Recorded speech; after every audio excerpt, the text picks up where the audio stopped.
கர்த்தருடைய பரிசுத்த நாமம் மகிமைப்படுவதாக. உங்கள் யாவரையும் ஆண்டவராகிய இயேசு கிறிஸ்துவின் நாமத்தில் அன்போடு இந்த செய்தி வேலைக்கு நான் வரவேற்கிறேன். நம்முடைய கருப்பொருள் லூக்கா எழுதின சுவிசேஷம் 18வது அதிகாரம் முதல் வசனத்திலிருந்து எடுக்கப்பட்டிருக்கிறது. நாம் இந்த வசனத்தை கவனிக்கும் பொழுது தமிழிலே சோர்ந்து போகாமல் எப்பொழுதும் ஜெபம் வேண்டும் என்பதை குறித்து அவர்களுக்கு அவர் ஒரு உவமையை சொன்னார். ஸோ இந்த வசனத்தில் நாம் ஒரு காரியத்தை ஆங்கிலத்தில் பார்க்குறோம். men ought to pray. அதாவது இந்த தீம் பார்த்தீங்கன்னா men always ought to pray. ஒருவேளை சோர்ந்து போகாமல் வித்தவுட் லூசிங் ஹார்ட். ஸோ இந்த ஆங்கிலத்திற்கும் தமிழுக்கும் ஒரு சின்ன வித்தியாசத்தை கவனிக்க முடியும். ஆங்கிலத்தில் men always ought to pray, தமிழில் சோர்ந்து போகாமல் எப்பொழுதும் ஜெபம் பண்ண வேண்டும். அதில் அங்கே மென்னுங்கிற வார்த்தை என்ன பண்ணல, சேர்க்கப்படல. சரி, பட் மீனிங் ஒன்று தான். சோர்ந்து போகாமல் எப்பொழுதும் ஜெபம் பண்ண வேண்டும். ஆண்டவராகிய இயேசு கிறிஸ்து சீஷர்களை பார்த்து நீங்கள் எப்பொழுதும் ஜெபம் பண்ண வேண்டும் என்று கற்றுக் கொடுக்கிறார். ஏன் கற்றுக் கொடுக்கிறார்? ஏன் சோர்ந்து போகாமல் ஜெபிக்க வேண்டும் என்று சொல்லுகிறார்? ஜெபிப்பதற்கு ஏன் நம்மிடத்தில் அவருடைய எதிர்பார்ப்பு எப்படிப்பட்டதாக இருந்தது? 3 வாரம் நம்ம கவனித்தோம். இயேசுவானவர் அவருடைய ப்ரேயருங்கிறது அவரை எந்த ஒரு சூழ்நிலையோ பிரச்சனையோ அவருடைய விருப்பமோ எதிர்பார்ப்போ ஜெபிக்கிறதுக்கு தூண்டலை. ஆவியானவர் அவர் என்ன செஞ்சார்?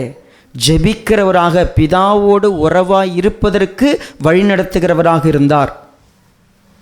ஸோ அவருடைய சரீரம் அவரை ஜெபம் பண்ண சொல்லலை. உடம்பு சரியில்லைனா ஜெபம் பண்ணுறது அப்படி இல்லை. உலக தேவைகளுக்காக அவர் ஜெபம் பண்ணல. அவரை ஜெபம் பண்ணுவதற்கு தூண்டியதே பரிசுத்த ஆவியானவர்.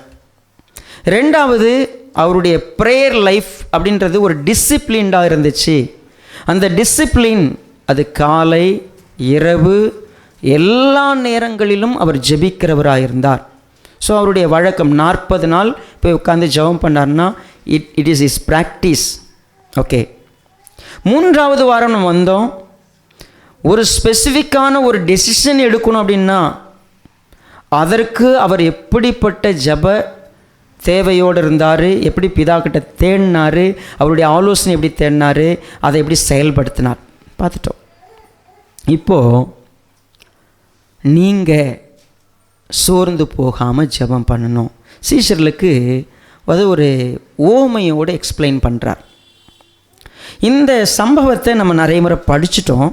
பட் இதனுடைய பின்னணியை நம்ம கற்றுக்கொள்ளணும். இந்த வார்த்தைக்கு பின்னால் இருக்கக்கூடிய உண்மைகளை இன்றைக்கு நம்ம கண்கொண்டு பார்க்க போகிறோம். கண்கள் மூடி கர்த்தர்ட்ட ஒப்பு கொடுக்கலாம். இரக்கமுள்ள எங்கள் நல்ல பிதாவே, ஆசீர்வதிக்கப்பட்ட வேளைக்காய் ஸ்தோத்திரம். கர்த்தர் எங்களோடு கூட பேசுங்க. உம்முடைய நாமம் மகிமைப்பட நாங்கள் செவி கொடுக்க உதவி செய்யுங்க. இந்த வார்த்தைகளை எங்களுக்கு விவரித்து தாங்க. எங்களுடைய ஜெப வாழ்க்கை இன்னும் ஆழமாகட்டும், அர்த்தமாகட்டும், உங்களுக்கு பிரியமாயிருக்கட்டும். வழிநடத்துங்க.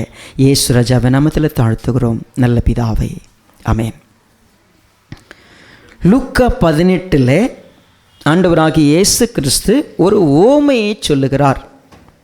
இந்த ஓமை எப்படி இருக்கிறது? ஒரு விதவையானவள் தனக்கிருந்த ஒரு பிரச்சனையை தன்னுடைய எதிர் வீட்டுக்காரன் அல்லது அண்டை வீட்டுக்காரனோட இருந்த ஒரு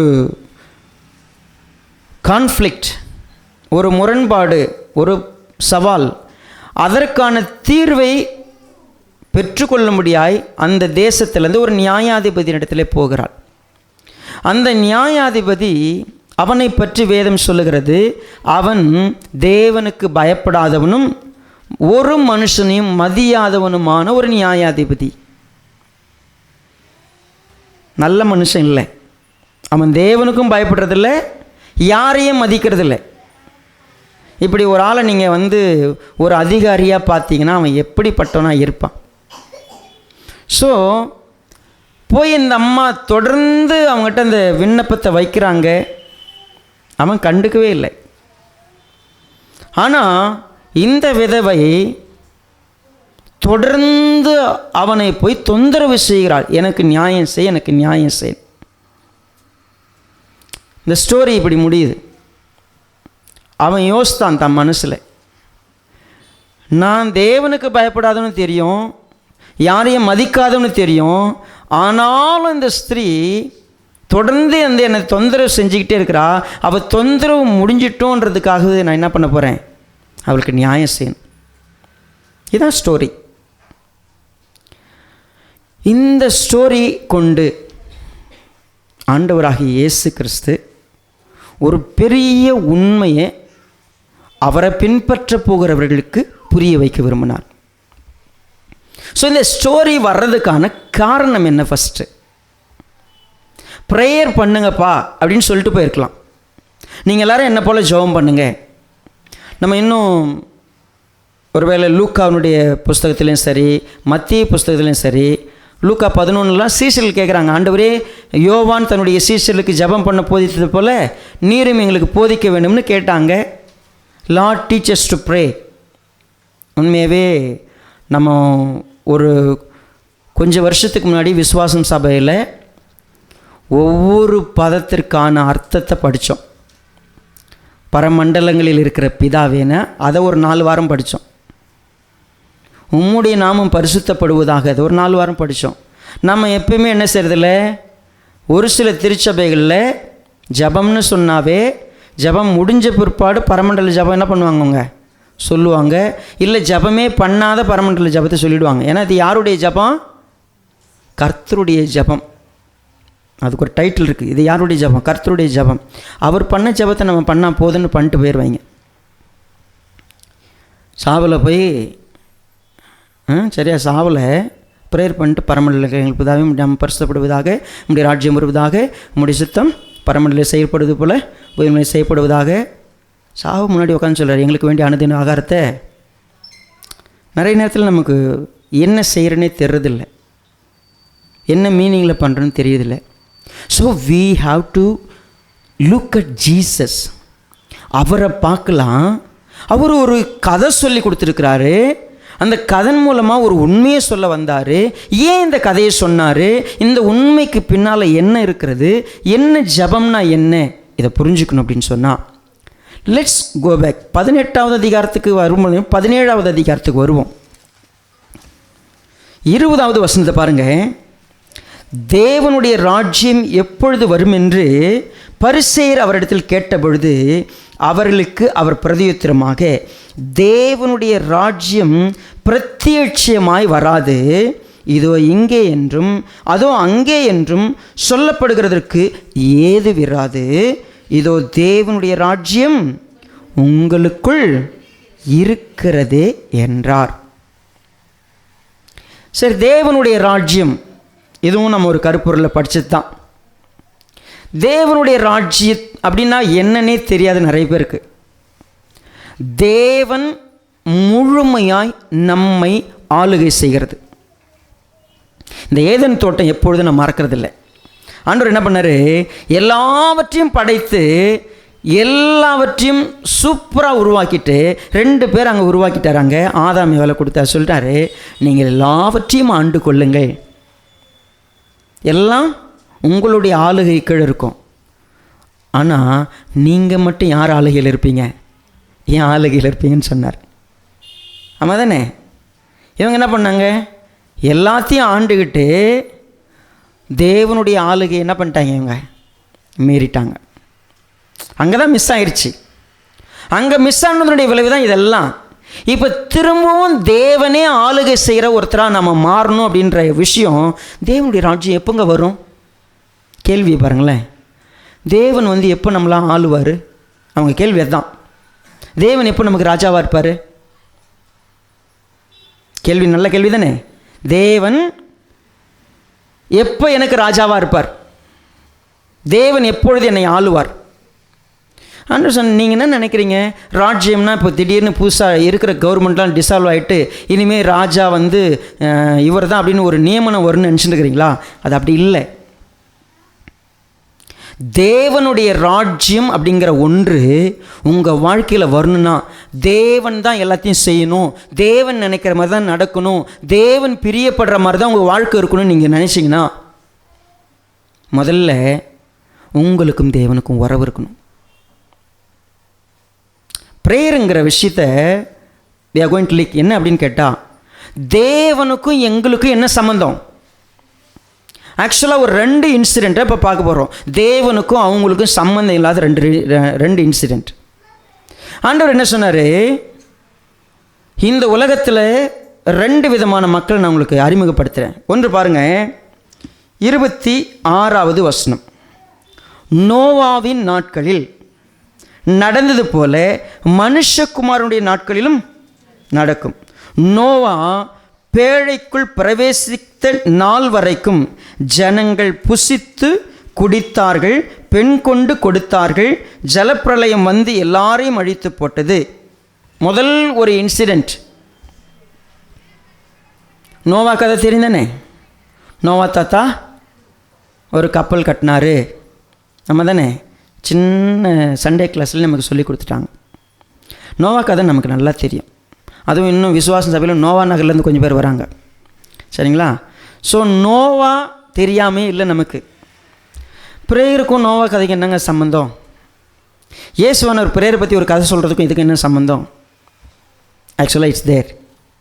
இயேசுவானவர் சொல்கிறாரு, தேவனுக்கும் உங்களுக்கும் உறவுனா, நான் ஒரு காலத்தை காட்டுறேன். ஒரு காலம் இருந்துச்சு பார்த்தீங்களா, நோவான்னு ஒரு காலம் இருந்துச்சு. நோவாவுடைய காலத்தில் ஜனங்கள் எப்படி இருந்தாங்களாம்? லெட்ஸ் கோ பேக், ஆதியாகமம் புஸ்தகத்துக்கு வருவோம். நோவாவுடைய காலத்தில் மனிதர்களை குறித்த சிந்தை எப்படி இருக்கிறது, அது தேவன் எப்படி பார்த்தாரு, ஒரிஜினலாக அவங்களுடைய தரம் எப்படி இருந்துச்சுன்னு பார்த்தா பாருங்கள். முதலாவது 6வது அதிகாரத்துக்கு வருவோம். 5வது வசனம்.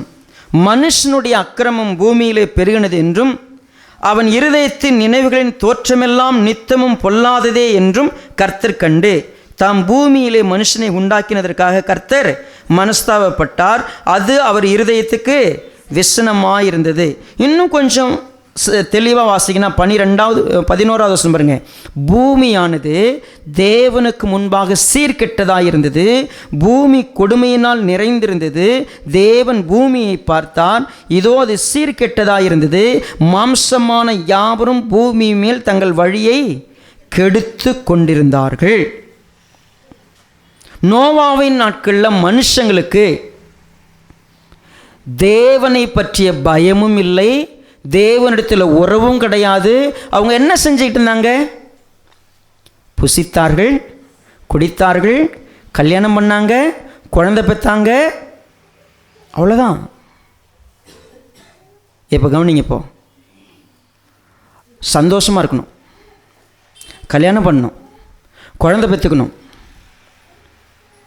நல்லா சாப்பிடணும், நல்லா தூங்கணும். மனுஷனுக்கிட்ட இருக்கிற மையம் என்னன்னு கேட்டு பாருங்க. நல்லா இருக்கணுங்க, நல்லா சாப்பிட்ணும், நல்ல நிம்மதியாக இருக்கணும், சந்தோஷமாக ஜாலியாக இருக்கணும். மனிதனுடைய இருதயத்தின் தோற்றம் எல்லாம் அவ்வளோதான். இதில் எங்கே தேவனுடைய ராஜ்யம்? சரி, இப்போ நம்ம இங்கே வச்சுட்டு திருப்பி பார்ப்போம். தேவன் என்ன, நீ சாப்பிடக்கூடாதுன்னு சொன்னாரா? நீ குடிக்கக்கூடாதுன்னு சொன்னாரா? நீ கல்யாணம் பண்ணக்கூடாதுன்னு சொன்னாரா? குழந்தை பெற்றக்கூடாதுன்னு சொன்னாரா? அவர் அப்படிலாம் வேணான்லாம் சொல்ல. ஆனால் நம்ம இலக்கே அது மட்டும்தான் இருக்குது. பிரச்சனை அதுதான். நீ சாப்பிட வேணாம், நீ சந்தோஷமாக இருக்க வேணாம், நீ கல்யாணம் பண்ண வேணாம் அவர் சொல்லவே இல்லை. அவர் சொன்னதெல்லாம் அவர் எந்த நோக்கத்தில் கூப்பிட்டாரோ அந்த நோக்கத்தை விட்டுட்டு இப்போ எல்லாருமே ஆண்டு விழாவுக்கு வருவோம். இப்போ ஆண்டு விழா செலிப்ரேட் பண்ண போகிறோம் 3வது ஆண்டு விழா 2ஆம் தேதி. சரி, இப்போ என்ன நடக்க போகுது? நம்ம எல்லாம் சூப்பராக ஆயத்தமாகுங்க, நல்லா ட்ரெஸ் பண்ணுவோம். நீங்கள் ரொம்ப அழகாக வரணும், நிச்சயமாக நீங்கள் குளிச்சுட்டு பவுட்ரு போட்டு எல்லாம் பண்ணிவிட்டு வரணும். ஓகே, அடுத்தது சாப்பாடு இருக்கும், நல்லா சாப்பிட்ணும், பிரச்சனை இல்லை. அந்த ஆண்டு விழாவுடைய மையம் நான் ட்ரெஸ் பண்ணுறதும், நான் பயணம் பண்ணுறதும், நான் சாப்பிட்றது மட்டுமா இல்லை? அதுக்குள்ளே ஒரு முக்கியமான ஒரு விஷயம் இருக்கா? ஆக்சுவலாக நீங்கள் பாருங்களேன், கல்யாணத்துக்கு போகும்போது எல்லாம் செய்வோம், எது மையம் அதை விட்டுருவோம். சேம் தேவன் மனுஷனை நீ புசித்து குடித்து பெண் கொண்டு பெண் கெடுத்து எல்லாம் செய், ஆனால் உனக்கு ஒரு வேலை இருக்குது, அது யாருடைய கட்டுப்பாட்டுக்குள்ளே இருக்கணும், நீ என்ன செய்யணும்னு சொல்கிறது மிஸ் பண்ணிட்டாங்க. அது அங்கே பார்த்தீங்க இல்லையா? 2வது ஒரு உதாரணம் அங்கே சொல்லிட்டார். லோத்தினுடைய நாட்களையும் அங்கே கூப்பிட்றார். பாருங்கள்,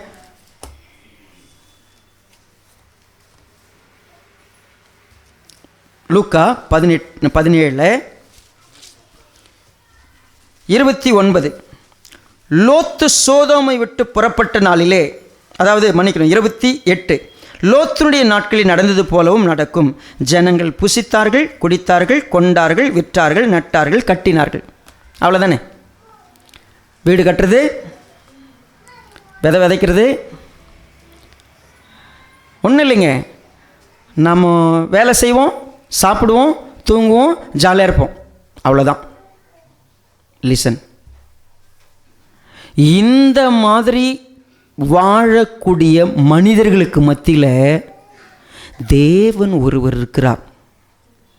அவர்கிட்ட நான் பேசணும், அவர் என்கிட்ட பேசணும். ஏன்னா தேவனுடைய ராஜ்யத்திற்குள்ளே நான் இருக்கணும். அவர் சொன்னார் பரிசேயர்கிட்ட, இந்த வசனத்தை கொஞ்சம் கவனித்து பாருங்கள். 22 சீஷர்களை பார்த்து என்ன சொல்கிறார் பாருங்கள். மனுஷகுமாரனுடைய நாட்களில் ஒன்றை காண வேண்டும் என்று நீங்கள் ஆசைப்படும் காலம் வரும், ஆனாலும் அதை பாருங்கள், உண்மையாகவே மனுஷகுமாரனுடைய நாள் வரும்போது, லாஸ்ட் டே வரும்பொழுது ஜனங்க எப்படி இருப்பாங்க? இப்போ நான் சொல்கிறது புரியுதா பாருங்கள். ஆண்டவர் வர்றதுக்கு முன்னாடி ஜனங்க எப்படி இருப்பாங்க? புசிப்பாங்க, குடிப்பாங்க, கல்யாணம் பண்ணுவாங்க, நடுவாங்க, கட்டுவாங்க, விதைப்பாங்க, இவ்வளோ தான் நடக்கும். யாராவது ஜெபம் பண்ணுவாங்களான்னு கேட்டால் இல்லை. ஏன்னா you are so busy with your work. நீங்கள் காலையிலேருந்து சாயங்காலம் வரைக்கும் சமைச்சே உங்களுக்கு நேரம் போதலை, காலையிலேருந்து சாயங்காலம் வரைக்கும் வேலை செஞ்சே உங்களுக்கு போதலை. You are so busy. உங்களுக்கும் தேவனுக்கும் சம்பந்தமே இல்லை, தொடர்பே இல்லாத ஒரு வாழ்க்கை. ஆத்திரம் தோத்திரம் ஆமீன், ஜஸ்ட் கொஞ்ச நேரத்தில் ஒரு ஏதோ ஒரு ப்ரேயர், நீ நினைக்கிறத சொல்லிட்டு போயிடுவேன். இந்த சூழ்நிலையில் தான் இந்த சாப்டர் வருது. ஜனங்கள் ஜெபிக்க மாட்டாங்க.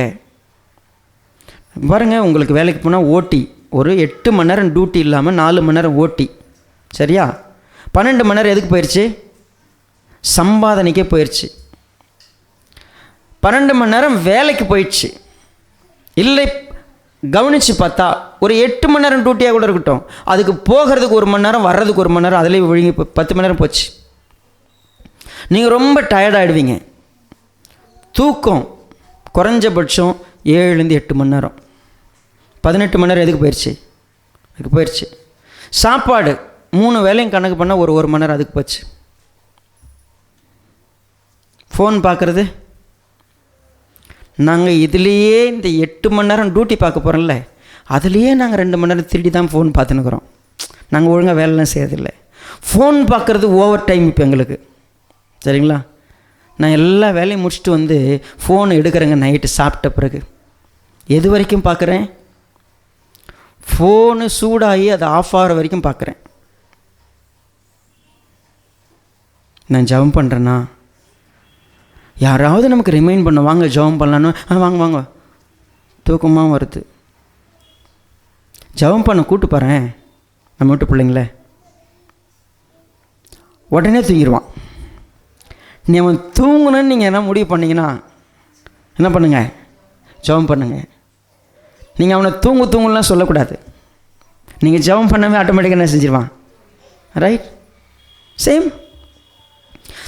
ஜெபிப்பதற்கு மக்களுக்கு நேரம் கிடையாது. You are caught up with so many things. ஜெபம் என்பது இல்லாத ஒன்றாய் போகிற ஒரு காலத்தில் men always have to pray. நீங்கள் எப்பொழுதும் ஜெபிக்கணும். எப்பெல்லாம் ஜெபம் பண்ணலாம்? எப்பொழுதும். எப்பொழுதும்னா என்ன? அதுக்கு நோ டைம். எப்பொழுதும் சாப்பிடலாமா? சாப்பிட முடியாது. எப்பொழுதும் செய்யக்கூடிய விஷயம், இடைவிடாமல் செய்யக்கூடிய விஷயம் நம்ம மூச்சு விடுற விஷயம்தான். Same word is used. ஜபங்கிறது 24 மணி நேரமும் 24 மணி நேரமும் ஜபங்கிறது எனக்கு உறவு தேவனோட. எதற்காக? அவருடைய கட்டுப்பாட்டில் நான் இருக்கணுங்கிறது தான் ஜபம். எதுக்கு? நான் போன வாரம் சொன்னேன், நான் சொந்தமாக முடிவு எடுத்துடக்கூடாது. என் புத்தி என்ன சொல்லுதோ அப்படி போயிடக்கூடாது. என் அனுபவம் என்ன சொல்லுதோ அது போயிடக்கூடாது. என் அறிவு சொல்கிறபடி கேட்கக்கூடாது. என் சொந்த பந்தம் சொல்கிறத கேட்க முடியாது. நான் விரும்புகிறவங்க சொல்கிறத கேட்க முடியாது. தேவன் சொல்கிறத கேட்டு முடிவெடுக்கிறதுக்கு நான் போன வாரம் புரிஞ்சுக்கிட்டல. இந்த வாரம் ஆண்டவர் சொல்கிறாரு, முடிவெடுக்கிறதுக்கு மட்டும் இல்லை, நீ என்னுடைய கட்டுப்பாட்டில் இருக்கணும்னா நீ என்ன பண்ணணும்? ப்ரேயர் பண்ணணும். ஏன் என் கட்டுப்பாட்டுக்கு வரணும்? உன்னுடைய கட்டுப்பாட்டில் இருந்துன்னா நீ தறிகட்டு போவ. உன்னுடைய கட்டுப்பாடெல்லாம் தப்பாக போய் மோசமாக போய் முடியும். ஆக்சுவலாக உன்னுடைய லைஃப் ஒருவருடைய கட்டுப்பாட்டுக்குள்ளே வரணும்னா, ஆண்டவரே நீங்கள் என்னை ஆளுகை செய்யணும், உம்முடைய ஆளுகையின் கீழ் நான் இருக்கணும்.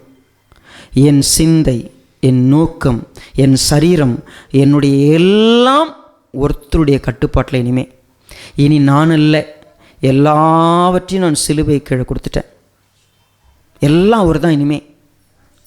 இப்படி சொல்கிறவங்க பண்ணுற ப்ரேயருக்கும்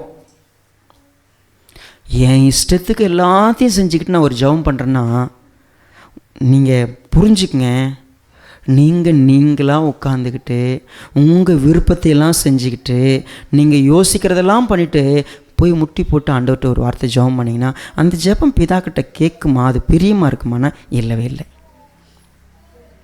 never. Don't think our prayers are heard by God. நாம் ரொம்ப நம்ம இஷ்டத்திற்குபடி நடந்துக்கிட்டு. ஸோ அதனால தான் இயேசுவானவர் ஒரு கதை சொன்னார். இப்போது ஜெபம்னா நீ ஒன்று புரிஞ்சுக்கோ. நான் ஒரு ஓமை சொல்கிறேன். ஒரு நியாயாதிபதி இருக்கிறான், அங்கே ஒரு விதவை இருக்கிறான். அந்த விதவைக்கு ஒரு பிரச்சனை. அவள் போய் கேட்குறா. அவன் தேவனுக்கு பயப்படாதவன், மனுஷங்களை யாரும் மதிக்காதவன், அவன் பதிலே சொல்லலை. ஆனால் தொடர்ந்து கேட்டால அவனுக்கு பதில் கொடுத்துட்டான். சரி, இதோட கதை இதில் என்னங்க இருக்குது அப்படின்னு பார்த்தேன்னா, இதுக்குள்ளே தான் இப்போ நம்ம படித்த விஷயங்கள்லாம் வருது. என்ன வருது? ஃபஸ்ட்டு விஷயம் வாங்க, லூக்கா 18வது அதிகாரம் 6வது வசனம். பின்னும் கர்த்தர் அவர்களை நோக்கி, அநீதியுள்ள அந்த நியாயாதிபதி சொன்னதை சிந்தித்து பாருங்கள். இப்போது கதை சொல்லிட்டு வாங்க கொஞ்சம் யோசிக்கலான்னு கூப்பிட்றாரு. கூப்பிட்டு என்ன சொல்கிறாரு? அந்தபடியே தேவன் தம்மை நோக்கி இரவும் பகலும் கூப்பிடுகிறவர்களாகிய தம்மால் தெரிந்து கொள்ளப்பட்டவர்களின் விஷயத்தில் நீடிய பொறுமையுள்ளவராயிருந்து அவர்களுக்கு நியாயம் செய்யாமல் இருப்பாரோ? சரி, இந்த வசனத்தை படிச்சுக்கலாம் இல்லையா? இப்போ தான் உங்களுக்கு நான் வசனம் படிக்கிறதுக்கு சொல்லி கொடுத்துனுக்கிறேன். முதல் விஷயம், நம்ம படிக்கிறப்போ ஒரு நியாயாதிபதியோட யாரை கம்பேர் பண்ணுறாரு? தேவனை கம்பேர் பண்ணுறார். சரி, இப்போ நல்லா புரிஞ்சுக்கலாம். தேவன் இந்த பக்கம், இந்த நியாயாதிபதி இந்த பக்கம், ரெண்டு பேரும் கம்பேர் பண்ணும்போது நியாயாதிபதியினுடைய எந்த கேரக்டர் தேவனுக்கு பொருந்தும்? ஆண்டவராக இயேசு கிறிஸ்துவை யோசிங்க. அவர் தேவனுக்கு பயப்படாதவரா? இல்லை அவர் அநியாயம் செய்கிறவரா? அவர் எதையாவது தன்னுடைய சுயநலமாக யாரையும் மதிக்காதவரா? அன்பு இல்லாதவரா? இரக்கம் இல்லாதவரா? அப்போ இந்த கதை ஒரு விஷயம் எனக்கு சொல்லிக் கொடுக்குது. தேவன் அன்பானவர், இரக்கமானவர், உண்மையாகவே தாம் தெரிந்து கொள்ளுவர்களுக்கு இரக்கம் செய்யக்கூடியவர். அவர் ஒரு காலமும் தப்பு பண்ண மாட்டார். நம்ம யாரை நோக்கி ப்ரேயர் பண்ண போகிறோம்? எல்லாவற்றையும் அறிந்து எல்லோருக்கும் நியாயம் செய்யக்கூடிய தேவன் நீதியுள்ள நியாயாதிபதி.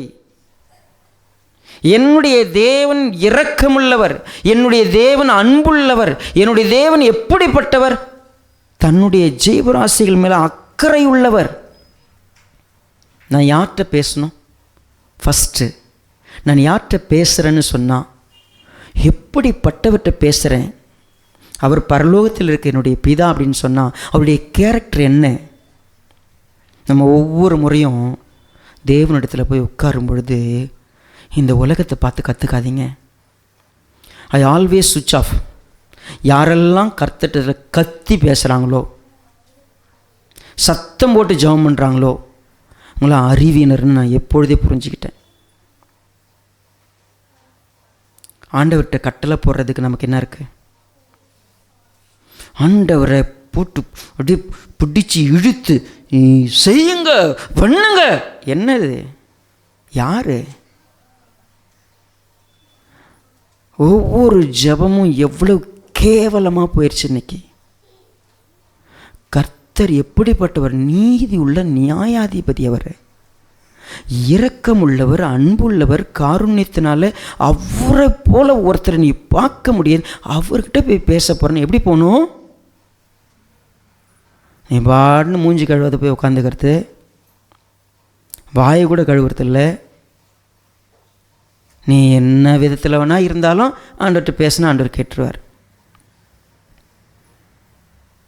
முட்டி போட சொன்னால் நம்ம ஆட்கள் பாருங்களேன். ஒருத்தன் இந்த நீங்கள் பார்க்கலாம், நம்ம ஊரில் ஒரு விளையாட்டு இருக்குது. ஒருத்தனை கூடிய சொல்லிட்டு தாண்டுவோம் தெரியுமா? ஃபஸ்ட்டு படுத்திருப்பான், அப்புறம் கொஞ்சம் எழுந்திரிப்பான், அப்புறம் கொஞ்சம் சரியாக நிற்கிற வரைக்கும் தாண்டணும். நம்ம சபையில் இப்போ முட்டி போட சொல்லி பாருங்கள், 5 நிமிஷத்தில் எல்லாம் தரையில் படுத்திருக்கோம். ஏன்? எனக்கு அதை பற்றிலாம் கவலை. நான் யார்கிட்ட பேசலாம் எனக்கு முடியல, என்னால் முடியாது. அதுக்காக நீங்களாம் முட்டி போடு அப்படி சொல்ல. நான் ஒரு விஷயத்தை புரிஞ்சுப்போம். என் ப்ரேயர் அப்படிங்கிறது நான் யார் இடத்துல பேசுகிறேன், எதுக்கு பேசணும்? இதுக்கு முன்னாடி என்னென்னவோ ஜபத்துக்கு சொன்னாங்கல்ல, இப்போ ரீசன் எடுத்துப்போம். தேவனுடைய கட்டுப்பாட்டுக்குள்ளே நான் மாறுறதுக்கு, என்ன அவர் நடத்துறதுக்கு, அவர் சொல்கிறதெல்லாம் நிறைவேறதுக்கு, நான் அவர் கூட உறவாக இருந்து எல்லாத்தையும் சொல்லி அவர் சொல்கிறத கேட்டு எங்கள் 2 பேருக்கும் பந்தம் வளர்கிறதுக்கு தான் ஜபம். என் பெட்டிஷன்லாம் சொன்னால் என்ன பெட்டிஷன்? அந்த அநீதி உள்ள நியாயாதிபதி போல கர்த்தரே செவி கொடுக்க மாட்டாரா உனக்கு? அடுத்தது அவர் மதிக்காதவரா? அவர் உன்னுடைய வார்த்தைகளுக்கு அசட்டை பண்ணுறவரா? இல்லவே இல்லையே. அப்போ இப்போ இப்படி பார்ப்போம். நீ என்ன சொல்கிறங்கிற விஷயத்தில் நீ தெளிவாக இருந்து பேச வேண்டியது உன்னுடைய கடமை. அவர் யாருன்னு முதல்ல நீ தெரிஞ்சுக்கணும். நீ எப்படி திரும்ப ப்ரேயர் பண்ணுற? அநீதி உள்ள ஒரு நியாயாதிபதி கிட்ட பேசுகிற மாதிரி பேசுகிற ப்ரேயர் எப்படி பண்ணுற இது வரைக்கும்? ஏன்னா அவர் உனக்கு செவி கொடுக்காதவர்னு உனக்கு ஒரு எண்ணம் இருக்குது. நீ கேட்குறதெல்லாம் அவர் கொடுக்கலன்னு ஒரு எண்ணம் இருக்குது. நீ ஜெபம் பண்ண பதில் இல்லைன்னு யோசிக்கிற. நீ என்ன யோசிக்கிற? நான் இவ்வளோ முறை சொல்கிறேன், ஆண்டவர் எனக்கு பதிலே கொடுக்கலையே. மனசுக்குள்ளே இருக்குதுல்ல, பல வருஷமாக யோசிக்கிறேன்ல, நான் எத்தனை வருஷமாக ஜெபம் பண்ணியிருக்கிறேன், ஏன் ஆண்டவர் பதில் கொடுக்கல? ஒன்றும் இல்லைங்க, நியாயமான வேண்டுகோள் எங்கள் வீட்டுக்காரர் திறந்து சொல்லி தான் நான் ஜெபம் பண்ணேன், வேறு ஒன்றுமே பண்ணல.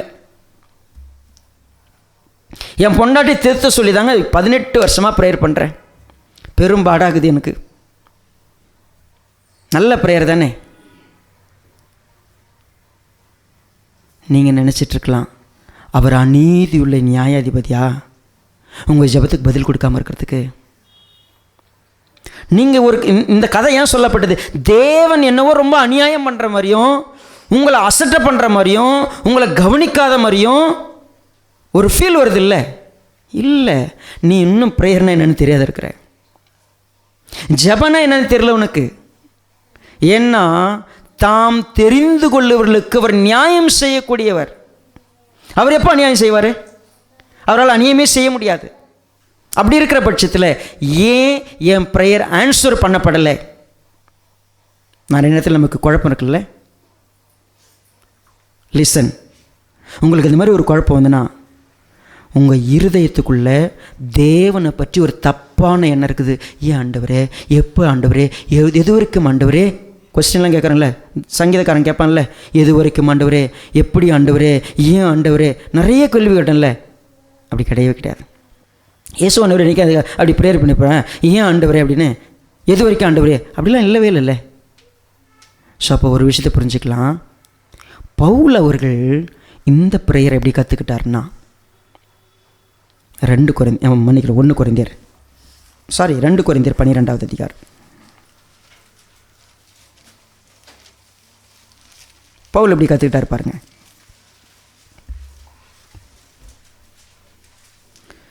7வது வசனம், 2 கொரிந்தியர் 12:7. அன்றியும் எனக்கு வெளிப்படுத்தப்பட்டவர்களுக்குரிய மேன்மை நிமித்தம் நான் என்னை உயர்த்தாதபடிக்கு என் மாம்சத்திலே ஒரு முள் கொடுக்கப்பட்டிருக்கிறது. என்னை நான் உயர்த்தாதபடிக்கு அது என்னை குட்டும் சாத்தானுடைய தூதனாக இருக்கிறது. அது என்னை விட்டு நீங்கும்படி நான் 3 தரம் கர்த்தரிடத்தில் வேண்டிக் கொண்டேன். அதற்கு அவர், என் கிருபை உனக்கு பலவீனத்தில் ஆகையால் கிறிஸ்துவின் வல்லமை என் மேல் தங்கும்படி என் பலவீனங்களை குறித்து நான் மிகவும் ஒன்றும் இல்லை. என் புருஷனை திருத்தன்னு ப்ரேயர் பண்ணுறதே பண்ணவே கூடாதுன்னு எப்பயாவது நான் முடிவு பண்ணேன்.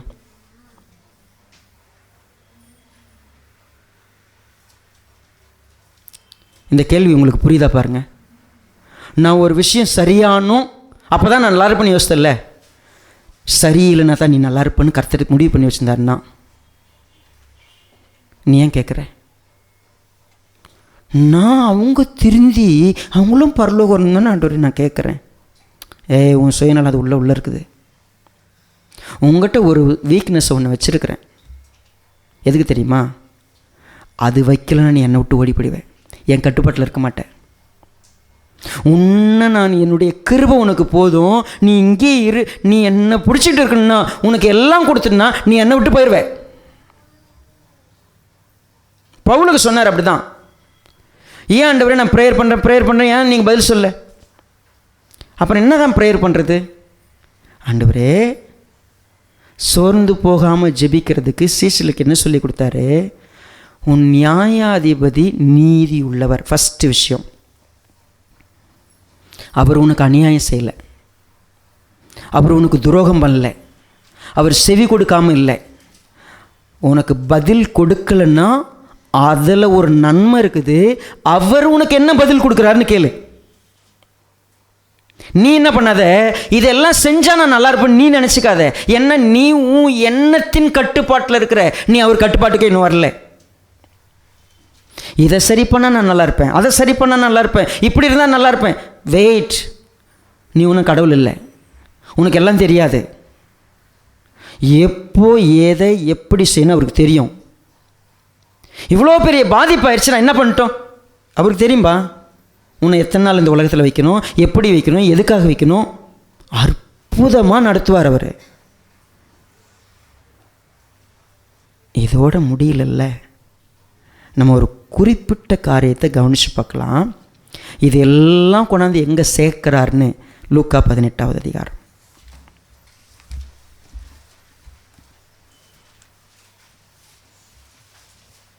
எட்டாவது வசனத்தை பாருங்கள். சீக்கிரத்திலே அவர்களுக்கு நியாயம் செய்வார் என்று உங்களுக்கு சொல்லுகிறேன். ஆகிலும் மனுஷகுமாரன் வரும்பொழுது பூமியிலே விசுவாசத்தை, ஹலோ, இந்த மெசேஜுக்கு ஒரே ஒரு கீ தாங்க. நீங்களும் ஜெபம் பண்ணல, என்ன விசுவாசம் வந்துருச்சு நமக்கு. ஆண்டவரே எனக்கு இந்த லெவலில் வருமானம் இல்லாதனால தான் என் வாழ்க்கையே இப்படி இருக்குது. ஏன் என் வாழ்க்கை இப்படி வச்சுருக்கிறீங்க? எனக்கே இப்படி ஒரு மோசமான ஒரு ஒய்ஃபை கொடுத்தீங்க, ஏன் மோசமான ஒரு ஹஸ்பண்டை கொடுத்தீங்க, ஏன் என் வாழ்க்கையில் இவ்வளோ குறைபாடு, ஏன் ஆண்டவரே எனக்கு இப்படிப்பட்ட ஒரு நிலை, தினமும் புலம்பி புலம்பி புலம்பி புசிப்பு, குடிப்பு, கல்யாணம், காது குத்து, அதே மாதிரி குழந்தை பெற்றெடுக்கிறது, வாழ்க்கை முழுக்க இதிலே சிந்தை. Where is your faith? நீ தெரிந்து கொள்ளப்பட்டவன். தேவன் உன்னை அழைச்சார்ல. You are chosen from this world. இந்த உலகத்திலேருந்து உன்னை தனியாக பிரித்து எடுத்தார்ல. உனக்கு என்ன வேலை? உன் லைஃப்பில் எப்படி அவர் தீமை செய்வார்? எப்படி உனக்கு இறக்க செய்யாமல் இருப்பார்? எப்படி உன்னை விட்டுருவார்? ஏன் உன் மனசு அப்படி தவிக்குது? உனக்கு ஃபெய்த்தே இல்லை. ஸ்டார்டிங் அங்கே இல்லை. என் தேவன் அநீதி உள்ள ஒரு நியாயாதிபதியை போல நான் பேசினா கேட்க மாட்டேங்கிறாருன்னு நினைக்கிறேன். தேவன் அப்படிப்பட்டவரா?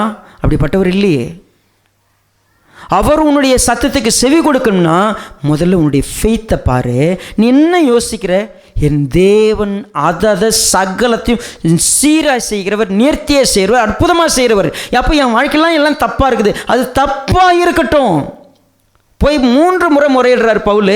இதெல்லாம் நீங்கள் படி செய்யுங்க ஆண்டவர். அப்போ அவர் சொன்னார், என்ன இந்த குறையை சரி பண்ணும், அதுதான் உனக்கு முக்கியமா? அது இருக்கட்டும், விடு. அந்த முள் அப்படியே இருக்கட்டும். என்ன பிரச்சனை உனக்கு? இப்போ நான் ஒரு கேள்வி கேட்குறேன். தேவன் அந்த முள் அப்படியே இருக்கட்டும், என் கிருபை உனக்கு போதுன்னு பவுல் காதில் சொன்னாரோ? ஏன்னா இந்த சாப்டர் என்ன அப்படின்னு கேட்டால் நல்லா புரிஞ்சுக்குங்க.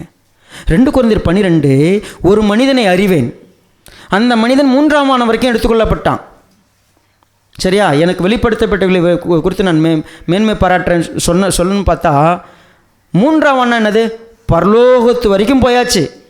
அப்படிப்பட்டவன் இப்போ ஒரு விஷயத்தை கற்றுக்கிறார். என்ன கற்றுக்கிறாரு? பரலோகத்தில் போய் ஆண்டவர்கிட்ட போய் கற்றுன்னு வரல. இதை அனுபவத்தில் கர்த்தர் தன்னுடைய வாழ்க்கையில் கற்றுக் கொடுத்த ஒரு பாடம். எதுக்கு நான் கர்த்தர்கிட்ட கேட்கணும்? ஏன் கேட்கணும்? கர்த்தர்கிட்ட போய் சொல்லணும், ஆண்டவரே நான் என்ன பண்ணட்டும்? இந்த பலவீனத்தை பற்றி கேட்டேன், அவர் அப்போவே எனக்கு புரிய வச்சிட்டார், பதில் சொல்லலை. இப்போ என்னுடைய ஜெபம் என்ன அப்படின்னு கேட்டால் நான் என்ன தெரியுமா ஜெபம் பண்ணுறேன்? இதை எடுத்துருங்களான்னு ஜெபம் பண்ண மாட்டேன். என் லைஃப்பில் ஒரே நாள் கூட ஆண்டவரே இந்த முள்ளை எடுத்துருங்க 3 முறை கேட்டேங்க. எனக்கு படித்து கொடுத்தாரு, எனக்கு உணர்வு கொடுத்தாரு, நான் கற்றுக்கிட்டேன். இப்போது எனக்கு வரும் இடுக்கண்களிலும் வாங்களேன் 2 கொரிந்தியர் 12 மறுபடியும் வருவோம். அவர் சொல்கிறாரு 10வது வசனம், அந்தபடி நான் பலவீனமாக இருக்கும் பொழுதே பலமுள்ளவனாக இருக்கிறேன். ஆகையால் கிறிஸ்துவ நிமித்தம் எனக்கு வரும் பலவீனங்களிலும் நிந்தைகளிலும் நெருக்கங்களிலும் துன்பங்களிலும் இடுக்கண்களிலும். இப்போ என்ன போய் கேட்பாருன்னு நினைக்கிறீங்க? பவுலோடைய ஜெபம் சோர்ந்து போகாமல் என்ன ஜெபம் பண்ணுவார்? ஆண்டவரே இன்றைக்கி ஒரு 2 பிரச்சனை கொடுக்குறீங்களா? கொஞ்சம் கம்மியாக தெரியுது. இன்றைக்கி ஒரு 4 ஒரு இடுக்கண், இதெல்லாம் எனக்கு கொஞ்சம் கொடுங்களேன். ஏன்?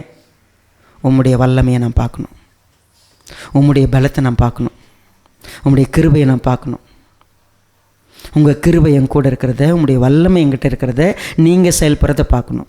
இங்கே எல்லாம் உட்காந்துருக்குறீங்களே, இப்போ விசுவாசம் சேவை நம்பிக்கை சபை உட்காந்துருக்குறோம். நம்முடைய பிரச்சனை நம்மளை சுற்றி இன்னும் போகவே இல்லைங்க. சனியை வந்து கட்டினது அப்படியே தான் இருக்குது அப்படின்னு நம்ம எல்லாம் மனசில் நினைக்கிறோன்னு வச்சுங்க. அது இருந்து நம்ம என்ன அழிஞ்சா போயிட்டோம் இல்லையே.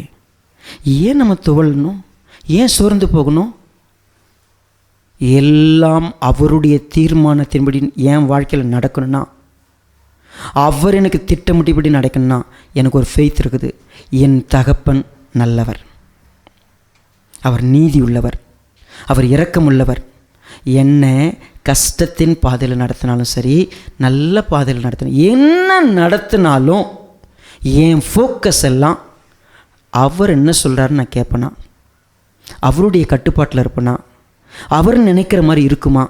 என் ஃபெய்த் அதுதான். இப்போ என்ன பிரச்சனை? இயேசுவானவர் பூமிக்கு வரப்போகிறார். வரும்போது உண்மையாக ஜெபம் பண்ணுறவன் எங்கேப்பா இருக்கிறான்னு தேடுவாரான். என்ன மாதிரியே ஜெபம் பண்ணுறவன் யாருங்க இருக்கிறான்னு தேடுவாரான். மனுஷகுமாரன் வரும்பொழுது இந்த விசுவாசத்தை காண்பாருங்கிறதுக்கு என்ன அர்த்தம்? சரியாக ஜெபம் பண்ணுறவன் யாருன்னு பார்க்க வர்றார், அவ்வளோதான். சரியாக ஜெபம் பண்ண என்ன பண்ணணும்? என் இஷ்டத்துக்கு இது இவ்வளோ நாள் கற்றுக்கிட்டேன் தெரியுமா, அந்த ப்ரேயர் எதுவும் இல்லை. இப்போ ப்ரேயர் யாரை பார்த்து நான் கற்றுக்கணும்? இயேசுவானவரை பார்த்து கற்றுக்கணும். என்னுடைய ஜெபங்கிறது என்னுடைய பிரச்சனை என்னை தள்ளி ஜெபம் பண்ணக்கூடாது. நான் போனாவே என்ன சொல்கிறேன்? ஆண்டவரே எப்போ ஆண்டவரே இந்த பிரச்சனை எப்போ ஆண்டவரே, என் பிள்ளை எப்போ ஆண்டவர் திருந்தோம், என்ன இதெல்லாம் கேட்கக்கூடாதா பாஸ்டர்? முதல்ல இப்படி திரும்பி வாங்க. ஏன் கேட்கணுன்னு முதல்ல உங்களுக்கு தெரியுமா? தேவனுக்கு உங்களுக்குமான உறவு இருந்துச்சுன்னா அதை கேட்கலாமா கேட்கக்கூடாதுன்னு தெரியும். எப்படி கேட்கணும்னு தெரியும், எதை கேட்கக்கூடாதுன்னு தெரியும். உறவு ஸ்தாபிக்கப்பட்டிருக்கணும். உறவு ஸ்தாபிக்கப்பட்டது அது என்ன பண்ணக்கூடாது? தேவைக்கு மட்டும் போய் தேடக்கூடாது, அது ரெகுலராக இருக்கணும். அந்த உறவு ரெகுலராக இருக்கும் பொழுது இனிமேல் நான் செய்யக்கூடிய எல்லாத்துக்கும் முடிவை யார்கிட்ட கேட்பேன்? அவர்கிட்ட கேட்பேன். இதெல்லாம் வரும்போது இந்த உலகம் உண்மையாக ப்ரேயர் பண்ணலை, சும்மா வேடி காட்டுறாங்க, அவங்கள திருப்திப்படுத்திக்கிறாங்க. நான் சொல்லித்தர மாதிரி ப்ரேயர் பண்ணுங்க.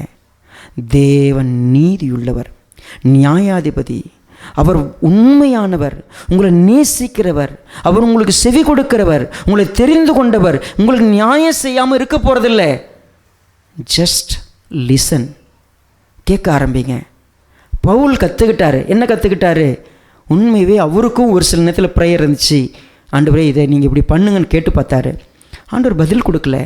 ஆண்டவர் சொன்னதுக்கு அப்புறம் அவருடைய வாக்குத்தத்தம் வந்துடுச்சு. என் கிருபை உனக்கு போதுன்னு சொல்லிட்டாரு. உன்னுடைய பலவீனத்தில் என்னுடைய பலன் பூரணமாக விலகுன்னு வாக்குத்தத்தம் பண்ணியிருக்கிறாரு. அப்போ என் வாழ்க்கையில் எனக்கு இருக்கிற எல்லா குறைபாடுகளை குறித்து நான் பேச மாட்டேன். என் ஜெபம் என்ன தெரியுமா? அவர்கிட்ட ரெகுலராக பேசுகிற உறவு. என் ஜெபம் என்ன தெரியுங்களா?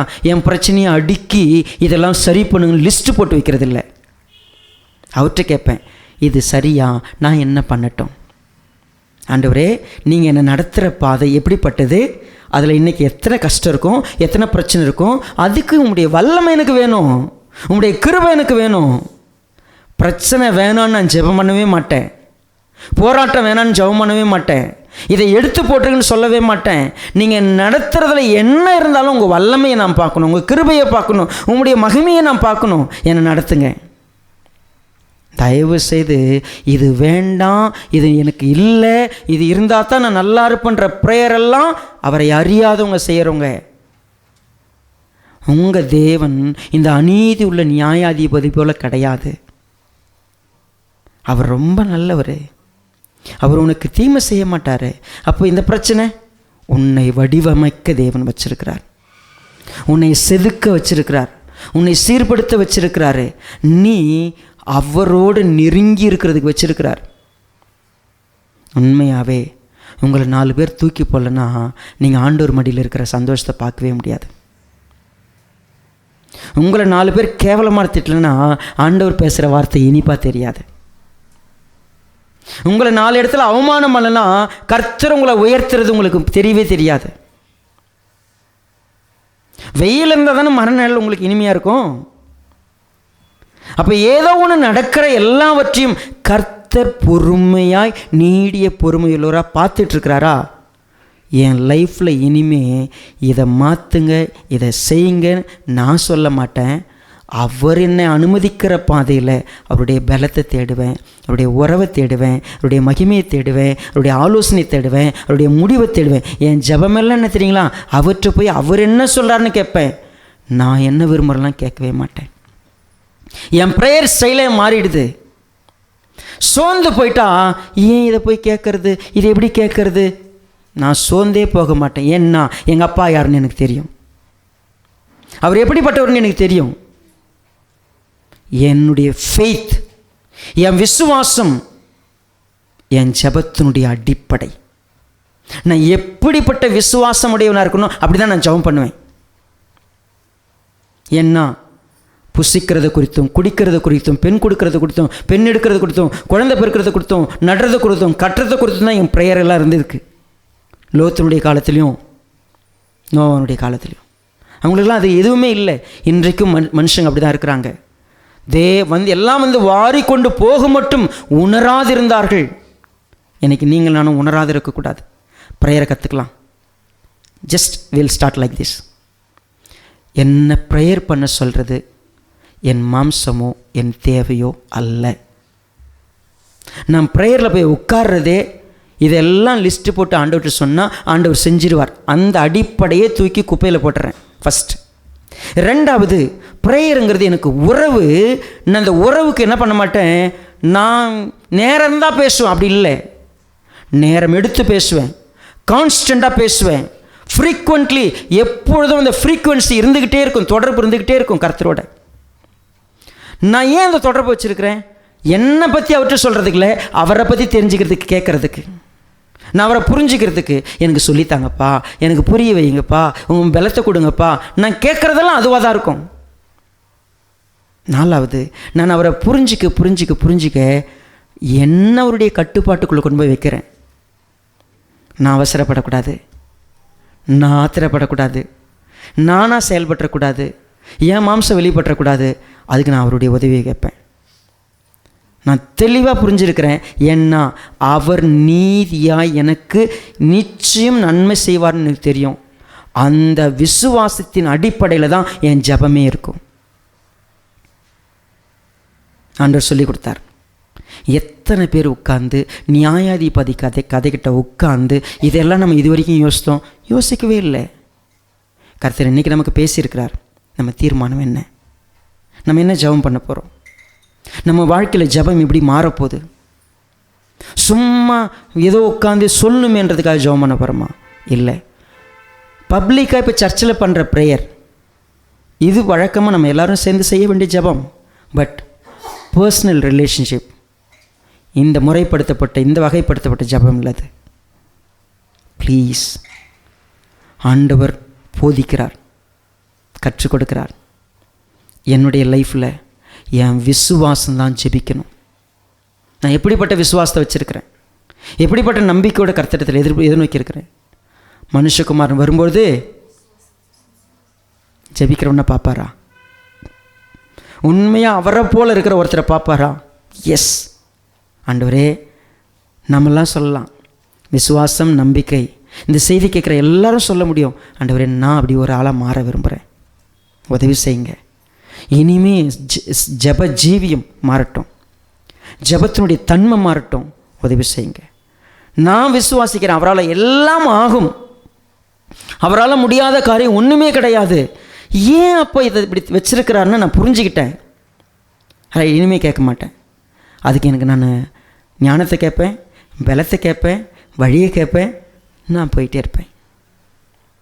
இதை சரி பண்ணுங்க, இதை இப்படி வச்சுருங்க, அதை அப்படி வச்சுருங்க, இல்லவே இல்லை. நான் புரிஞ்சுக்கிட்டேன் எங்கள் அப்பாவை.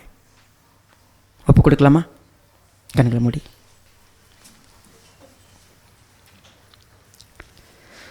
இரக்கமுள்ள நல்ல பிதாவே, ஆசீர்வதிக்கப்பட்ட இந்த அற்புதமான நேரத்துக்காய் ஸ்தோத்திரம். எங்களோடு பேசுகிற ஒவ்வொரு வார்த்தைக்காய் நன்றி. ஜெபத்தை குறித்து ஆழமாக படித்து கொடுக்குறீங்க. கற்றுக்கொள்ள, வளர, செயல்பட கிருபை தாங்க. உம்முடைய மகிமைகளை நடத்தட்டும். எங்கள் ஆண்டவராக இயேசு கிறிஸ்து எங்களுக்கு போதித்த சத்தியத்தை நாங்கள் உற்று கவனிச்சிருக்கிறோம். எங்கள் தேவனை பற்றிய அறிவு எவ்வளவு தூரம் எங்களுக்கு இருக்குது. நாங்கள் என்னெல்லாம் செஞ்சுக்கிட்டு இருக்கிறோம், எதுக்காக ஜெபம் பண்ணோம், எப்படிலாம் ஜெபம் பண்ணியிருக்கிறோம்.